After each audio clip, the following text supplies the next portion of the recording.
Car కొనేవాడికి మరో car బాగుందని చెప్పేవాడుండొచ్చు. అది వాడిష్టం అయ్యుండొచ్చు. అదేవిధంగా నీ గురించి ప్రతి ఒక్కరూ ఏదో ఒకటి అంటూనే ఉంటారు. ఒకరు నీ విజయానికి సంతోషిస్తారు, ఇంకొకరు ఈర్ష్య పడతారు, ఇంకొకరు నీ ప్రగతిని వెనక్కి లాగాలని చూస్తారు. ఇదే నిజమైన ప్రపంచం. నువ్వు బిజినెస్ చేయాలని అనుకున్నావంటే ఎందుకు అని అడిగేవాడు తప్పకుండా ఉంటాడు. అది వాడి అనుభవం వల్ల అయ్యుండొచ్చు, లేదా నువ్వు ఎక్కడ కష్టపడతావో అనే ప్రేమతో అయ్యుండొచ్చు. కానీ అసలు విషయం ఏంటంటే నీ లక్ష్యం నీది, నీ ప్రయాణం నీది. మంచి డ్రెస్ వేసుకుంటే బాగుంది అని చెప్పేవాడు నీ ఆనందాన్ని ఇష్టపడేవాడు.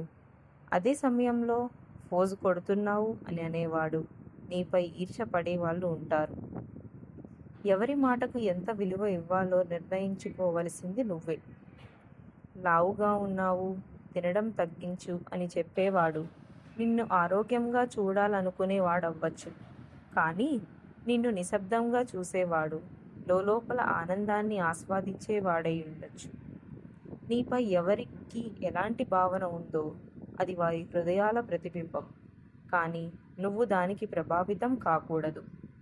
నువ్వు నీ పని చేసుకుంటూ పోతే వెనక్కి లాగడానికి ప్రయత్నించే వాళ్ళు తప్పకుండా ఉంటారు. ఎందుకంటే వాళ్లకు నీ స్థాయికి చేరుకోవడం సాధ్యం కాదు కాబట్టి.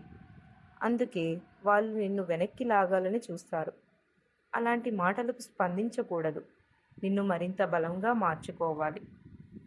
ఎవరైనా నీ గురించి ఏదైనా చెబితే అది మంచిదా చెడుదా అనేది అర్థం చేసుకొని అవసరమైతే దాన్ని మార్చుకోవాలి. కానీ ఏది చెప్పినా నా ఇష్టం అనే ధోరణిలో మూర్ఖుడి లక్షణం. అలా ఉంటే నష్టం వచ్చినా ఓదార్చే వాళ్ళు కూడా ఉండరు. నీ జీవితాన్ని నువ్వు ఎలా తీసుకెళ్తావో నీ ఇష్టం. నీ అభిప్రాయాలే నిర్ణయిస్తాయి. మంచి నీరు మురికి నీరు పక్క పక్కన ఉంటేనే మంచినీటి విలువ తెలుస్తుంది. అలాగే ఈ ప్రపంచంలో మంచి చెడు రెండూ ఉంటాయి. మనం దేనిని ఎంచుకోవాలో మనమే నిర్ణయించుకోవాలి. ఒక మాట నిన్ను ప్రేరేపించవచ్చు, ఇంకొక మాట నీ శత్రువెవరో గుర్తించేందుకు సహాయపడవచ్చు. ప్రతి అనుభవం నీ ఎదుగుదలకు ఒక మైలురాయి. ఎవరి మాటలు వింటావో, ఎంతవరకు ప్రభావితం అవుతావో అనేది నీ నిర్ణయం. నీ విజయాన్ని నిర్ణయించేదే నీ కర్తవ్య పటమే. ముందుకు సాగు, నువ్వు నిరూపించుకో. ఇదే నీ జీవిత ప్రయాణం, ఇదే నీ మార్గం, నీ విజయం. విజయం నీ చేతుల్లోనే ఉంది. నిన్ను నువ్వే నిర్ణయించు.